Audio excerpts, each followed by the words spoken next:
الحمد لله وكفى وسلام على عباده الذين اصطفى أما بعد فأعوذ بالله من الشيطان الرجيم بسم الله الرحمن الرحيم إن الله يدافع عن الذين آمنوا إن الله لا يحب كل خوان كفور أذن للذين يقاتلون بأنهم ظلموا وَإِنَّ اللَّهَ عَلَى نَصْرِهِمْ لَقَدِيرٌ صدق اللہ العلی العظیم رب اشرح لي صدری ويسر لي امری واحلل عقدۃ من لسانی یفقهوا قولی۔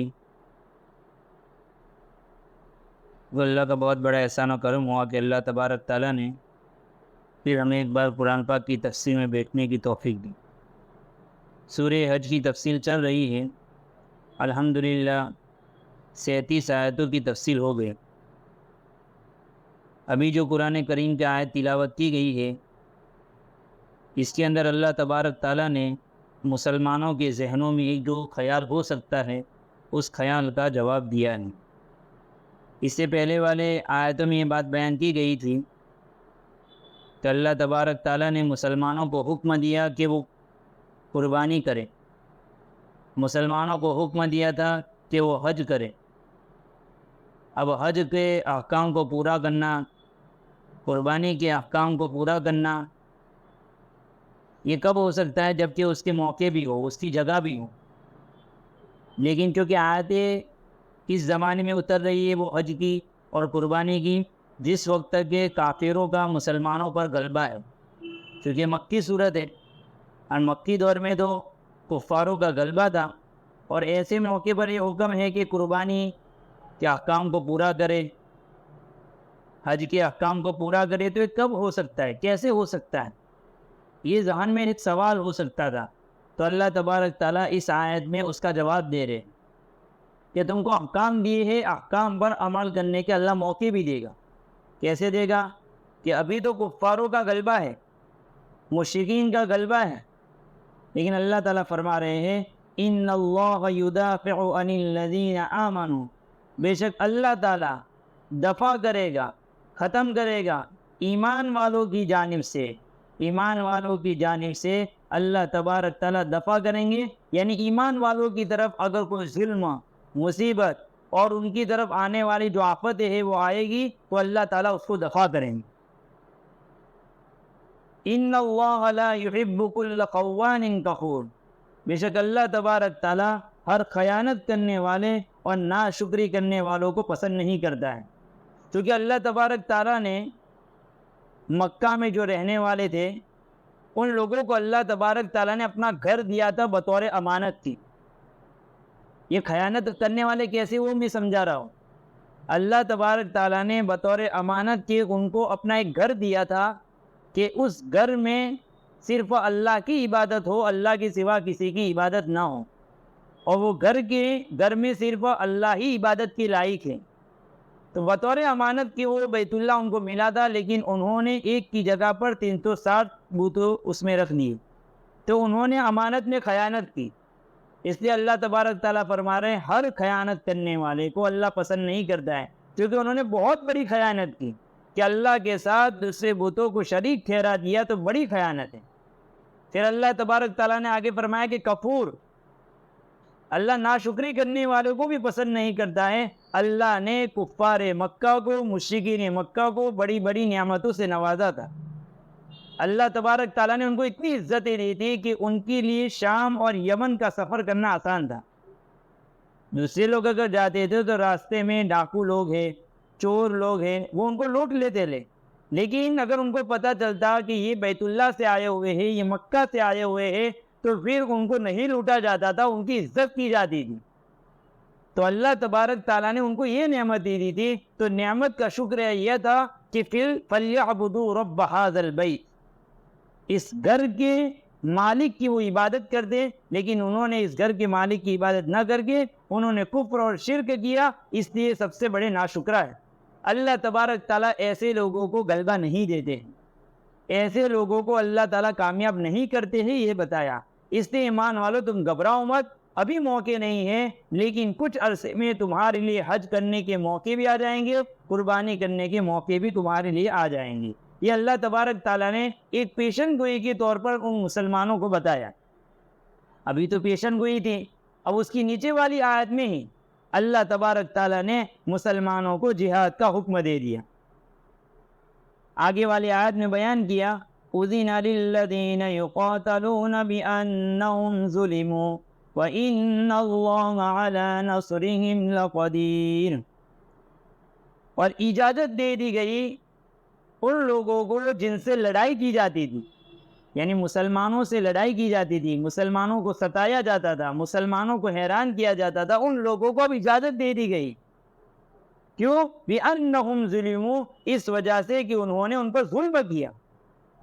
کتنا ظلم کیا؟ ہمارے سامنے پوری تاریخ ہے، ہمارے سامنے پوری اللہ کے نبی پاک صلی اللہ علیہ وسلم کی سیرت۔ 13 سال تک لگاتار ان لوگوں نے مسلمانوں پر ظلم کیا، ظلم کی انتہا کر دی ان لوگوں نے۔ مسلمانوں کی تعداد جب مکہ میں زیادہ ہوئی، جب اللہ کے نبی پاک صلی اللہ علیہ وسلم نے ایمان کی دعوت دینا شروع کی، اس وقت تو چند لوگ ایمان لائے، لیکن آہستہ آہستہ ایمان میں لوگ داخل ہوتے رہے۔ مکی دور میں اخیر دور میں کافی لوگ ایمان لا چکے تھے۔ ایسے دور میں وہاں کے جو مومنین تھے وہ اللہ کے نبی پاک صلی اللہ علیہ وسلم کی خدمت میں جاتے تھے، اور یہ مصیبتوں سے تنگ آ کر اللہ کے نبی پاک صلی اللہ علیہ وسلم سے اجازت چاہتے تھے کہ اللہ کے نبی اگر آپ اجازت دیں تو ہم ان سے مقابلہ کر لیں، لیکن اللہ کے نبی پاک صلی اللہ علیہ وسلم کو اللہ کی طرف سے حکم نہیں تھا، بلکہ وہ زمانہ صبر کا زمانہ تھا۔ 70 آیتیں ایسی نازل ہوئی جس میں یہ حکم دیا کہ ابھی صبر کرنا ہے، ابھی مقابلہ نہیں کرنا ہے۔ تو سمجھو کہ کتنی مرتبہ یہ لوگ گئے ہوں گے، لیکن پھر اللہ تبارک تعالیٰ نے مسلمانوں کی اجازت دی۔ یہ کون سا موقع تھا؟ جب اللہ کے نبی پاک صلی اللہ علیہ وسلم کو بھی یہ حکم ہوا کہ آپ ہجرت کر کے اب مدینہ جائیں۔ اللہ کے نبی پاک صلی اللہ علیہ وسلم کو جس وقت ہجرت کرنے کا وقت آیا تو حضرت ابوبکر صدیق رضی اللہ تعالیٰ عنہ ساتھ میں تھے۔ جب اللہ کے نبی پاک صلی اللہ علیہ وسلم نے مکہ کو چھوڑا تو اس وقت، یہ روایت ہے ترمذی میں، اس وقت حضرت ابوبکر صدیق رضی اللہ تعالیٰ عنہ نے دل میں سوچا کہ یہ قوم کہ جس نے اپنے نبی کو نکالا، وہ قوم اب ضرور ہلاک ہو جائے گی۔ ابھی دل میں سوچنا ہی تھا، جب اللہ کی طرف سے حکم آیا اذن للذین یقاتلون بانہم ظلموا، اب اللہ کے نبی پاک صلی اللہ علیہ وسلم کو اس کی اجازت مل گئی کہ اب جو ہے ان سے مقابلہ کیا جائے۔ اس وقت حضرت ابوبکر صدیق رضی اللہ تعالیٰ عنہ نے کہا یہ تو مجھے پہلے سے ہی معلوم تھا کہ اب اس کا حکم آنے ہی والا ہے۔ جو اوپر بات آئی ابھی پہلی آیت جو میں نے پڑھی اس میں کیا تھا؟ اللہ تبارک تعالیٰ ایمان والوں سے ظلم کو ختم کرے گا۔ تو ظلم کو ختم کرنے کی کیا صورت؟ اذن للذین یقاتلون بانہم ظلموا، ان کو اللہ تبارک تعالیٰ نے مقابلے کی اجازت دے دی۔ تو یہ آیتیں اس وقت نازل ہوئی۔ مفسرین نے لکھا یہ پہلی وہ آیت ہے جس میں اللہ تبارک تعالیٰ نے جہاد کا حکم دیا۔ اس کے علاوہ پھر بعد میں آیتیں آتی رہی، لیکن یہ پہلی آیت ہے کہ جس میں اللہ تبارک تعالیٰ نے جہاد کا حکم دیا۔ یہاں پر بتایا جا رہا ہے کہ جہاد جو اسلام میں مشروع ہوا ہے وہ کیوں ہوا؟ بِأَنَّهُمْ ظُلِمُوا، وہ کسی کو تلوار کے زور پر اسلام میں داخل کرنے کے لیے نہیں ہوا ہے۔ بِأَنَّهُمْ ظُلِمُوا، یہ عقل مند لوگوں کو سوچنا چاہیے جو اسلام کے اس جہاد والے حکم پر اعتراض کرتے ہیں۔ بِأَنَّهُمْ ظُلِمُوا، 13 سال تک مسلمانوں نے مصیبتیں برداشت کی، کیسے کیسے ظلم ڈائے وہ ان کو نہیں دکھتا ہے۔ بِأَنَّهُمْ ظُلِمُوا، اس ظلم کو دفع کرنے کے لیے یہ چیز مشروع ہوئی۔ یہ قرآن کریم نے وضاحت کر دی۔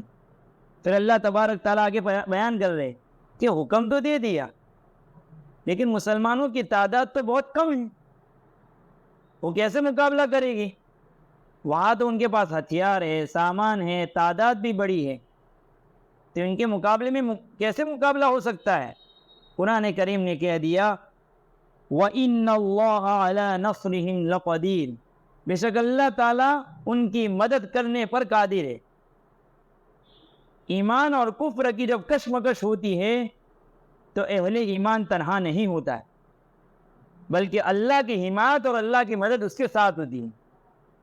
ہر وقت ایمان والے کو سوچنا چاہیے کہ ایمان والوں کے ساتھ اللہ کی مدد ساتھ میں ہوتی ہے، جبکہ وہ صحیح معنوں میں ایمان والا بن کر رہے، خیانت نہ کرتا، ناشکری نہ کرتا، تو اللہ تبارک تعالیٰ کی مدد اس کے ساتھ ہوگی۔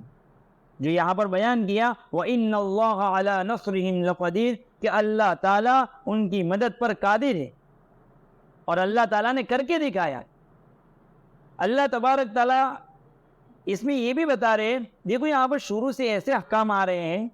دیکھو حج کا حکم تھا، حج کا حکم ایسا تھا کہ جو صرف اس امت پر نہیں تھا، پہلی امتیں بھی وہ حکم پر چلتی تھی، ان کے اندر بھی مناسک حج تھے۔ پھر اللہ تبارک تعالیٰ نے قربانی کا حکم دیا، وہ بھی ایسا حکم تھا جو صرف اس امت کے اوپر فرض نہیں کیا، بلکہ پہلی امتوں پر بھی یہ چیزیں تھی، طریقہ الگ تھا۔ اسی طریقے سے اللہ تبارک تعالیٰ یہاں پر جو جہاد کا حکم بھی بتا رہے ہیں، وہ صرف اس امت کے لیے نہیں ہے، بلکہ جب جب بھی جس امت پر ظلم ہوا ہے، اللہ تبارک تعالیٰ نے وہاں پر اس کا حکم دیا ہے۔ آج ہم کو یہ لفظ بولنے سے بھی ڈر لگتا ہے، اور یہ لفظ سننے سے بھی ڈر لگتا ہے، اس لیے کہ ہم نے جہاد کے معنی کو سمجھا ہی نہیں ہے کہ یہ چیز کیا۔ اللہ تبارک تعالیٰ نے جو عالم بنایا ہے، یہ پوری جو دنیا بنائی ہے، اس میں اللہ تبارک تعالیٰ نے صحت اور عافیت کیا چیز رکھی؟ ایمان۔ ایمان جب تک اس کے اندر رہے گی تب تک سمجھو کہ یہ عالم صحت مند ہے، پوری دنیا صحت مند ہے۔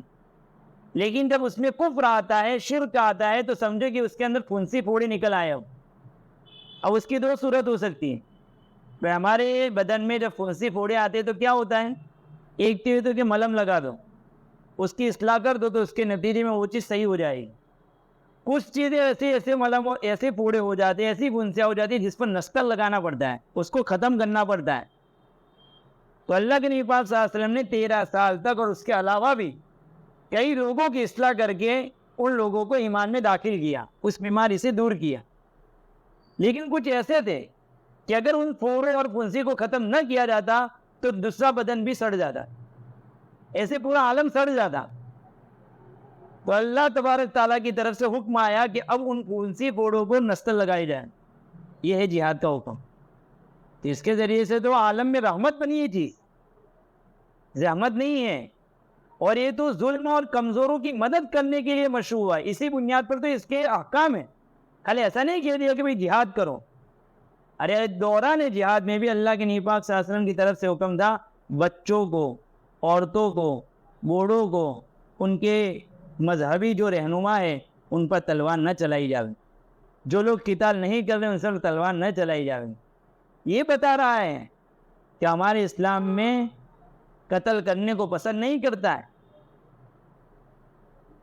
اگر جو لوگ اس پر اعتراض کرتے ہیں، یہ یورپین وغیرہ، ان لوگوں نے خالی اپنی ایک چیز استعمال کرنے کے لیے کہ کیسی چلتی ہے، اس میں کروڑوں لوگوں کی جان لے لی انہوں نے، اس پر کوئی اعتراض نہیں کرتا ہے۔ ایک بم بنایا، یہ بم کتنا کام کرے گا؟ اس کے لیے معصوم بچوں کی، معصوم عورتوں کی انہوں نے جان لے لی، اس کا اثر ابھی تک ہے، اس پر کوئی اعتراض نہیں کرتا ہے۔ اسلام تو یہ نہیں سکھاتا ہے۔ تو یہاں پر اس کا حکم دیا، پھر آگے بیان کیا، یہاں پر آگے کی آیتوں کو سمجھنی ہے۔ آگے بیان کیا کہ جن پر ان لوگوں نے ظلم کیا، کیسا ظلم کیا اس کی ایک صورت بتا دیں۔ الذین اخرجوا من دیارہم بغیر حق، ظلم کیا وہ لوگ ہیں کہ جن کو اپنے گھروں سے ناحق نکالا گیا، مکہ میں سے ان کو ہجرت کرنے پر مجبور کیا گیا۔ ان کا کیا قصور تھا؟ انہوں نے کیا اپنا مکان چوری کر کے رکھا تھا؟ انہوں نے اپنا مال لوٹ کر انہوں نے گھر بنایا تھا؟ نہیں، ان کا صرف ایک ہی قصور تھا ان کی نظروں میں، الا ان یقولوا ربنا اللہ، مگر یہ کہ وہ لوگ یہ کہتے تھے کہ ہمارا پروردگار صرف ایک اللہ، یعنی توحید کا اقرار کرتے تھے، یہی ان کے نزدیک ظلم تھا۔ حالانکہ صحیح معنوں میں یہی دین پر تھے، اللہ نے جو امانت ان کو دی تھی یہ یہی تھی کہ اللہ کو ایک مانو اور یہ سمجھو کہ ہمارا پروردگار صرف ایک اللہ ہے۔ تو یہ ان کا قصور تھا، اور انہوں نے اس قصور کی بنیاد پر ان کو ناحق اپنے وطن چھوڑنے پر مجبور کیا۔ اللہ کے نبی پاک صلی اللہ علیہ وسلم جس وقت مدینہ کی اور تشریف لے جا رہے تھے تو اس غم کا اظہار کیا. یہ سننے میں آسان لگتا ہے کہ بھئی انہوں نے مکہ کو چھوڑا. ارے بہت ساری چیزوں کو چھوڑا ان لوگوں نے, اور ایسا چھوڑا کہ ان کی طرف انہوں نے کبھی توجہ تک نہیں کی. کتنا مال, کتنی دولت, بیوی بچوں کو, بہت ساری چیزوں کو چھوڑا. اللہ کے نبی پاک صلی اللہ علیہ وسلم مدینہ کے راستے میں جب گئے ہجرت کے موقع پر, تو اس وقت مکہ کو مخاطب کر کے کہہ رہے ہیں اگر میری قوم مجھے اس شہر سے نہ نکال دی تو مجھے تو اتنا پسند ہے کہ میں کبھی نہ نکلتا. یہ محبت کی علامت تھی, لیکن مجبور کیا ان لوگوں نے. اب سمجھ سکتے ہیں ہم کہ کتنا ظلم کیا ان لوگوں نے. تو ظلم لوگوں کو نہیں دکھتا ہے. آگے بیان کیا, ایک تو وجہ یہ تھی کہ انہوں نے ظلم کیا, ظلم کی وجہ سے اللہ تبارک تعالیٰ نے اس حکم کو مشروع کیا. دوسری وجہ اللہ تبارک تعالیٰ بیان کر رہے ہیں وَلَوْلَا دَفْعُ اللَّهِ النَّاسَ بَعْضَهُمْ بِبَعْضٍ, اگر اللہ تبارک تعالیٰ ایک جماعت کو دوسری جماعت پر مسلط نہ کرتا, اللہ تبارک تعالیٰ ایک جماعت کے ذریعے سے دوسری جماعت کو ختم نہ کرتا تو ہوتا کیا؟ لَهُدِّمَتْ الصَّوَامِعُ, تو یہ جو کفار ہے, اللہ کے جو نافرمان لوگ ہیں, وہ جو ہے عیسائیوں کے خانقاہوں کو ختم کر دیتے. وَبِيَعُ, عیسائیوں کی عبادت خانوں کو ختم کر دیتے. وَصَلَوَاتٌ, اور یہودیوں کی عبادت خانے کو ختم کر دیتے. وَمَسَاجِدِ يُذْكَرُ فِيهَا اسْمُ اللَّهِ كَثِيرًا, اور ان مساجدوں کو ختم کر دیتے جس میں اللہ کا نام کثرت سے ذکر کیا جاتا ہے, اس کو ختم کر دیتے. یعنی کبھی حق کا بول بالا ہوتا ہی نہیں. یہ نافرمان لوگ کبھی چاہتے ہی نہیں کہ ایسی عبادت خانے بنے, اس لیے کہ موسیٰ علیہ السلام کے زمانے میں عبادت کے لیے انہوں نے صلوات بنائے. ان کے زمانے کی عبادت خانوں کو صلوات کہا جاتا تھا. ایسے ہی عیسائی حضرت عیسیٰ علیہ السلام جب آئے تو اپنے فرما بردار جو لوگ تھے ان کی عبادت کے لیے دو چیزیں, کیونکہ ان کے اندر ایک خانقاہیں بھی ہوتی تھی جو اپنے گھر بار چھوڑ کر وہاں چلے جاتے تھے, اس کو کہا جاتا ہے صوامع. اور ایسے ہی عام انسانوں کی عبادت کے لیے عیسیٰ علیہ السلام نے بنایا تھا بیع. اگر ان کفاروں کو ختم کرنے کا حکم نہ ہوتا اور ایسے مقابلہ اللہ تعالیٰ مشروع نہ کرتے تو یہ لوگ کبھی نہ چاہتے کہ اللہ تبارک تعالیٰ کے ذکر کے لیے ایسی مسجدیں کو بنیاد دنیا میں ہو. تو اللہ کا دین کیسے قائم رہے اس کے لیے بھی اللہ تبارک تعالیٰ نے اس کا حکم دیا. یہ دوسری وجہ ہے. یہاں پر ایک اشارے میں بہت اچھی چیز ملی ہم کو. اللہ تبارک تعالیٰ نے دوسرے دین کے جو عبادت خانے تھے اس کا ذکر کیا, لیکن اس کے ساتھ یہ ذکر نہیں کیا کہ اس میں کثرت سے اللہ کا نام ذکر کیا جاتا ہے. اور مسجدوں کے ساتھ یہ چیز کو ذکر کیا کہ وہ مسجدیں جس میں اللہ کا نام کثرت سے ذکر کیا جاتا ہے. اس میں دو چیزیں معلوم ہوئی.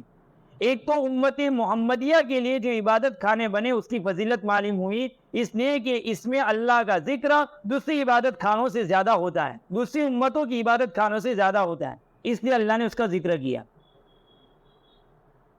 اس سے یہ بھی معلوم ہوا کہ مسجد اسی وقت اللہ کے ہاں مقبول ہوتی ہے جبکہ اس میں کثرت سے اللہ کا ذکر ہوتا ہے, اللہ کے بول بالے ہوتے ہیں, اللہ کی بڑائی ہوتی ہے. آج ہوتا کیا ہے, مسجدیں بنتی ہے بہت بڑی عالیشان, لیکن پھر اس میں اللہ کا ذکر کرنے والا نہیں ہوتا ہے. علماء نے لکھا ہے کہ یہ تو یہاں سے ایمان تقسیم ہوتا ہے. جب ذکر کرنے والا یہاں ذکر کرتا ہے تو اللہ کی طرف سے توجہ ہوتی ہے, اللہ کی طرف سے برکتیں آتی ہیں, اور وہ برکتیں جو ہے جن جن لوگوں کے مکانات مسجد سے جڑے ہوئے ہوتے ہیں, مسجد سے جن کے تار جڑے ہوئے ہوتے ہیں, ان گھر میں برکتیں پہنچتی ہیں. جو آباد کرنے کی کوشش کرتے ہیں, جو مسجدوں سے دل لگاتے ہیں, تو اللہ تبارک تعالیٰ ان کے گھر میں روحانی ایمانیت, ایمان کی برکت کو وہاں پہنچاتے. اس لیے یہاں پر اس کا ذکر کیا. اس لیے مسجدوں کا مقصد اللہ کے نام کو کثرت سے ذکر کرنا ہے. اللہ ہم کو بھی قبول کرے. ہمارا بھی جو بیٹھنے کا مقصد ہے کہ اللہ کے کلام کا سب سے بڑا ذکر کیا ہے, کلام اللہ کو پڑھنا. اور اللہ تعالیٰ جب اپنے کلام کو آدمی سمجھنے کی کوشش کرتا ہے تو اللہ بہت خوش ہوتا ہے. تو اللہ تبارک تعالیٰ ہم کو اس بیٹھنے کو سننے کو قبول فرماوے. تو یہاں پر یہ بات بیان کی گئی. تو دوسرا مقصد یہ تھا, اب اللہ تبارک تعالیٰ کہہ رہے ہیں کہ اللہ کی مدد کے لیے شرط کیا ہے، اللہ کی مدد کب آئے گی؟ جماعت چھوٹی ہے، تعداد وہاں زیادہ ہے، اللہ نے مدد کا وعدہ تو کر دیا، لیکن کب آئے گی؟ اللہ تعالیٰ فرما رہے ہیں وَلَيَنْصُرَنَّ اللَّهُ مَن يَنْصُرُهُ، ضرور بھی ضرور اللہ ان کی مدد کرے گا، اللہ ضرور بھی ضرور ان لوگوں کی مدد کرے گا جو اللہ کی مدد کرے گا۔ اب اللہ کی کیا مدد ہے؟ پانی پہنچانا، کھانا پہنچانا نہیں، اللہ نے جو دین دیا ہے اس کو تو لوگوں میں پھیلاؤ ہے، یہ اللہ کے دین کی مدد ہے۔ جو اللہ کے دین کو پھیلانے کی مدد اور کوشش کرے گا اللہ اس کی مدد ضرور نہیں ضرور کرے گا۔ اتنا تاکید جملہ ہے، مفتی صاحب سمجھ سکتے ہیں کہ یہ گرامر کے اعتبار سے کتنا مضبوط جملہ ہے، جس کو عربی میں کہا جائے لام تاکید نون تاکید دونوں جمع ہے یہاں پر۔ اللہ اگر یہ نہ کہتا تب بھی خالی اتنا کہتا کہ اللہ مدد کرے گا پھر بھی کافی تھا۔ تو اللہ کے دین کی محنت کرنے والوں کی ساتھ اللہ کی مدد ضرور ہوتی ہے۔ وَلَيَنْصُرَنَّ اللَّهُ مَن يَنْصُرُهُ، کیوں؟ ان اللہ لقوی عزیز، بے شک اللہ تعالیٰ بہت زبردست قوت والا اور بہت ہی زبردست اقتدار والا ہے، اس کے لیے کوئی سبب کی ضرورت نہیں ہے۔ اللہ کو کسی مخلوق کی، کسی فرد کی مدد کرنے کے لیے کوئی سبب کی ضرورت نہیں کہ بھئی وہ سبب ہوگا، ایسا ماحول ہوگا تو یہ اللہ کی مدد آئے گی، ایسا نہیں۔ دین کی مدد کرو اللہ تمہاری مدد کرے گا بغیر اسباب کے، کر کے دکھائی۔ اب صحابہ کی قصوں کی طرف آ جاؤ، انہوں نے اس شرط کو پورا کیا، اللہ کے دین کے خاطر نہ مال دیکھا نہ جان دیکھی، جان کو ہتھیلی پر لیا اور اللہ کے لیے نکل گئے۔ تو اللہ تبارک تعالیٰ نے پھر کیسی مدد کی؟ وہ 313 صحابہ جو پہلی جہاد کا یہ حکم آیا اور پہلی لڑائی جو مشہور ہم سب جانتے ہیں، حق اور باطل کی کیسی لڑائی کہ جہاں پر انسانی عقل کام نہیں کر سکتی، وہ یہ کہے کہ گھر جا کر بیٹھ جاؤ، یہ لڑائی کا نہیں، یہ تو مذاق ہے، کچھ بھی نہیں ہے، تو تلوار ہے، ٹوٹی ہوئی تلواریں لے کر جا رہے ہیں، ہاتھ میں لکڑیاں بھی نہیں ہیں، اور وہ کہہ رہے جہاد کرنے جا رہے ہیں، وہ بھی ہتھیاروں والے کے ساتھ، اور وہ بھی جہاد ہی سب لوگ، یہ کیسے ہو سکتا ہے؟ لیکن اللہ نے کہا کہ ہماری مدد ہوگی، اللہ نے مدد کر کے بتا دی۔ اور یہ ایسا نہیں ہے، وہ تو پورے جن لوگوں نے ایسا کر کے دکھایا اللہ نے پوری تاریخ دے کر دیکھو۔ وہ خالد بن ولید کا قصہ پڑھتے تو عجیب لگتا ہے، وہ 7 لاکھ کا لشکر لے کر رومی آ رہا ہے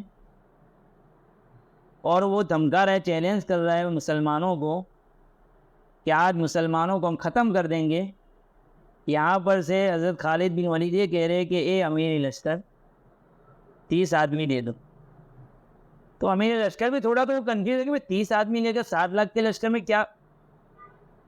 تو وہ امیر لشکر آگے تو ان کی بات، ارے خالد بن ولید 30 نہیں 60 لے کر جاؤ۔ کتنے؟ انہوں نے بھی جو بڑھائے تو کتنے بڑھائے؟ 60 آدمی لے کر جاؤ، 30 سے کیا ہوگا؟ ایسے لشکر کو لے کر 60 آدمی جا کر 7 لاکھ کے لشکر کو وہ لوگ بھگا رہے ہیں۔ کھلی مدد نہیں تو کیا ہے؟ کیسا مقابلہ ہوگا، کیسے اللہ نے ذہانت دی تھی ان لوگوں کو؟ تو یہ اللہ کی کھلی ہوئی مدد تھی۔ تو اللہ کی مدد ہے، اس لیے میں نے ایک جملہ کہا، وہ جملہ ہمارے دلوں میں نقش کرے۔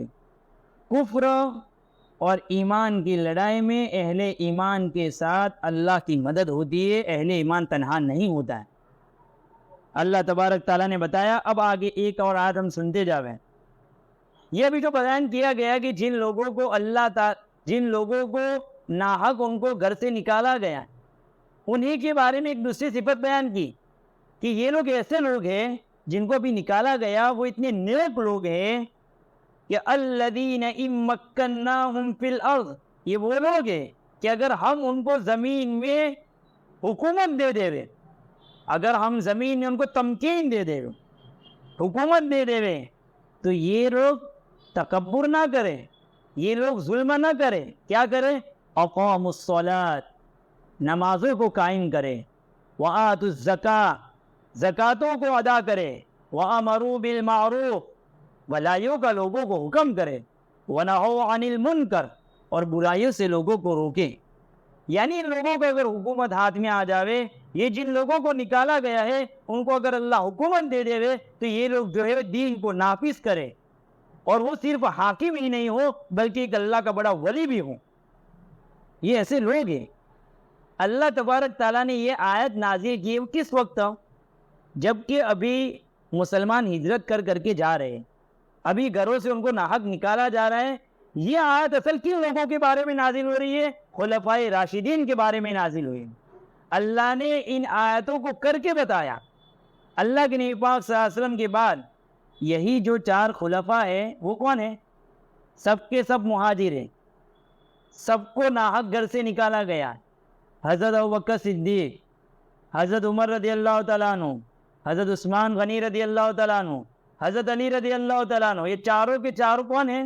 مہاجرین ہیں جن کو ناحق گھر سے نکالا گیا. اللہ نے ان کو حکومت دی. کیسی حکومت دی؟ اقاموا الصلاۃ، کوئی شک اس میں، نمازوں کو خود قائم کیا. حضرت عمر کہہ رہے کہ میرے احکام میں سب سے اہم چیز ہوگی نماز. جو نماز کو قائم کرے گا وہ دوسرے امور پر قائم ہوگا، ورنہ تو لوچا مارے گا. اقاموا الصلاۃ وآتوا الزکوٰۃ، زکوٰۃ کا کیا معاملہ؟ ہم نے ابھی حضرت عثمان رضی اللہ تعالیٰ عنہ کے بارے میں، زکوٰۃ تو فرض ہے، وہ تو کرتے ہی ہیں. ارے سب کچھ لٹا دیا.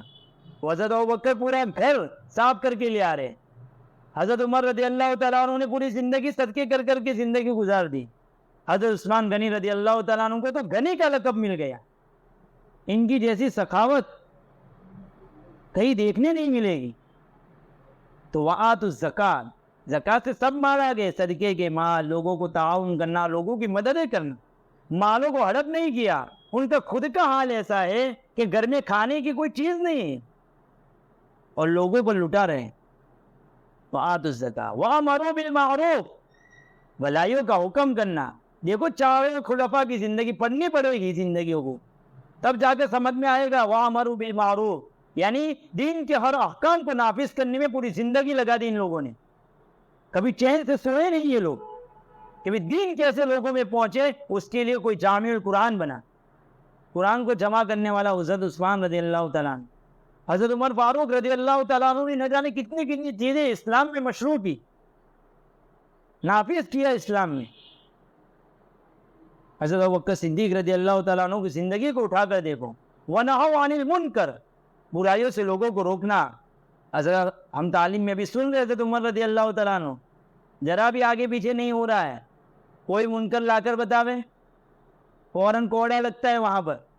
یہ ان لوگوں نے کر کے دکھایا. تو اللہ تبارک تعالیٰ نے ان آیتوں کو صادق ان 4 خلفاء راشدین پر کیا. وَنَهَوْا عَنِ الْمُنْكَرِ. اللہ تبارک تعالیٰ ہمیں صحیح معنوں میں ان صحابہ کرام رضوان اللہ علیہم اجمعین سے محبت نصیب فرمائے. انہوں نے ایسے اقتدار پر بھی رہ کر بتایا کہ اسلام کو نافذ کرنا اور اسلام پر چلنا کوئی مشکل نہیں ہے. آگے اللہ تبارک تعالیٰ نے فرمایا وَلِلَّهِ عَاقِبَةُ الْأُمُورِ، اللہ ہی کے لیے تمام امور کا انجام ہے. یعنی یہ دین کا کام کرتے رہو. اگر حکومت پر بھی آ جاؤ تو دین کا کام کرو. انجام پر تمہاری نظر نہیں ہونی چاہیے، کیونکہ انجام میں تو کبھی کیسا ہوگا، ہار ہوگی، کبھی جیت ہوگی. تو تم ہار جیت سے مطلب نہیں ہے، غلبہ تمہارا ہوگا، یہ یقین رکھو. احد میں ہار ہو رہی ہے بظاہر، لیکن فتح مکہ تو مسلمانوں کے حق میں. تو ہار جیت پر نظر مت رکھو. اللہ ایسا کہہ رہے ہے کہ امور کے انجام تو اللہ کی نہیں، اللہ پر چھوڑ دو، کام کرو. ایسے کام کیے. وہ حضرت عمر رضی اللہ تعالیٰ عنہ کا ابھی ہم نے تعلیم میں سنا کیسا ان لوگوں نے عدل انصاف قائم کیا کہ ایک ذمہ دروازے پر بیٹھا ہوا ہے. ذمہ کس کو کہتے ہیں؟ جو اسلامی حکومت میں مسلمانوں کو ٹیکس دے کر جو کافر رہتا ہو اس کو کہتے ہیں ذمہ. وہ بوڑھا ایک آدمی مسجد کے باہر مانگنے کے لیے بیٹھا ہے. حضرت عمر رضی اللہ تعالیٰ عنہ نماز پڑھنے کے بعد باہر نکلے. انہوں نے دیکھا اور دیکھ کر بہت درد بھرے انداز میں حضرت عمر رضی اللہ تعالیٰ عنہ جو ایک بڑا حاکم ہے، جن کے جلوے سے اور جن کے روب سے بڑے بڑے لوگ کانپ جاتے تھے، لیکن وہاں پر شریعت کا مسئلہ آتا تھا وہاں مون ہو جاتے تھے. وہاں پر اس کو دیکھ کر کہہ رہے کہ اے ذمہ، ہم نے تیرے ساتھ انصاف نہیں کیا کہ جب تو جوان تھا تو ہم نے تیرے سے ٹیکس وصول کیا، جزیہ وصول کیا. اب بڑھاپے کا زمانہ تھا، حق ہمارا تھا کہ ہم تجھے کھانا دیتے، تجھ کو پلاتے، لیکن آج ہم نے تجھ کو مانگنے پر مجبور کر دیا. چنانچہ حضرت عمر رضی اللہ تعالیٰ عنہ نے پھر اس کے بعد بیت المال سے اس کے لیے وظیفہ مقرر کیا. ایک کافر ہے، لیکن یہ در اسلام کو ہم کو سکھانے آتے سب. یہاں پر عدل و انصاف ملے گا. یہ تو غلطی ہماری ہے کہ ہم صحیح معنوں میں چل نہیں رہے. نہیں تو اسلام میں تو یہ خوبی ہے کہ اسلامی نظام اگر قائم ہو جاوے تو عالم کی رحمت بن جائے. اللہ تبارک تعالی ہمیں صحیح معنوں میں اسلام سمجھا دے اور اسلام کے ساتھ سچی پکی محبت نصیب فرماوے. آمین وآخر دعوانا ان الحمد للہ رب العالمین.